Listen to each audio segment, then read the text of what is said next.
एक गांव में एक किसान रहता था। उसका गांव के बाहर एक छोटा सा खेत था। एक बार फसल बोने के कुछ दिनों बाद उसके खेत में चिड़िया ने घोंसला बना लिया। कुछ समय बीता तो चिड़िया ने वहां 2 अंडे भी दे दिए। उन अंडों में से 2 छोटे छोटे बच्चे निकल आए। वे बड़े मजे से उस खेत में अपना जीवन गुजारने लगे। कुछ महीनों बाद फसल कटाई का समय आ गया। गांव के सभी किसान अपने खेतों की फसल की कटाई में लग गए। अब चिड़िया और उसके बच्चों का वह खेत छोड़कर नए स्थान पर जाने का समय आ गया था। एक दिन खेत में चिड़िया के बच्चों ने किसान को यह कहते सुना कि कल मैं फसल कटाई के लिए अपने पड़ोसी से पूछूंगा और उसे खेत में भेजूंगा। यह सुनकर चिड़िया के बच्चे परेशान हो गए। उस समय चिड़िया कहीं गई हुई थी। जब वह वापस आई लौटी तो बच्चों ने उसे किसान की बात बताते हुए कहा, माँ, आज हमारा यहाँ अंतिम दिन है। रात में हमें दूसरे स्थान के लिए यहाँ से निकलना होगा। चिड़िया ने उत्तर दिया, इतनी जल्दी नहीं बच्चों, मुझे नहीं लगता कि कल खेत में फसल की कटाई होगी। चिड़िया की कही बात सही साबित हुई।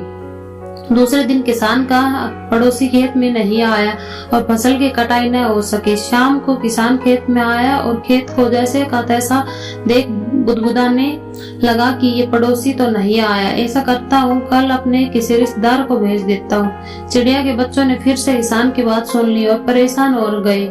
जब चिड़िया को उन्होंने ये बताई तो वह बोली, तुम लोग चिंता मत करो, आज रात हमें जाने की जरूरत नहीं। मुझे नहीं लगता कि किसान के रिश्तेदार आएंगे।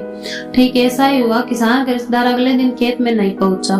चिड़िया के बच्चे हैरान थे कि उनकी माँ की हर बात सही हो रही है। अगली शाम किसान जब खेत में आया तो खेत की वही स्थिति देख बुदबुदाने लगा कि ये लोग तो कहने के बाद भी कटाई के लिए नहीं आते। कल मैं खुद आकर फसल की कटाई करूंगा। चिड़िया के बच्चों ने किसान की ये बात भी सुन ली। अपनी माँ को जब उन्होंने बताया कि वह बोली, बच्चों, अब समय आ गया है ये खेत छोड़ने का। हम आज रात ही खेत छोड़कर दूसरी जगह चले जाएंगे।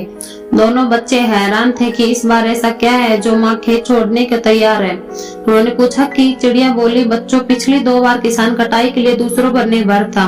दूसरों को कहकर उसने अपने काम का पल्ला झाड़ लिया था, लेकिन इस बार ऐसा नहीं है। इस बार उसने यह जिम्मेदारी अपने कंधों पर ले ली है, इसलिए वह अवश्य आएगा। उसी रात चिड़िया और उसके बच्चे खेत से उड़ गए और कहीं चले गए।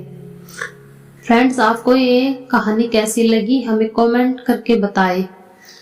ऐसी ही हिंदी स्टोरी पसंद आए तो हमारे चैनल को सब्सक्राइब जरूर करें।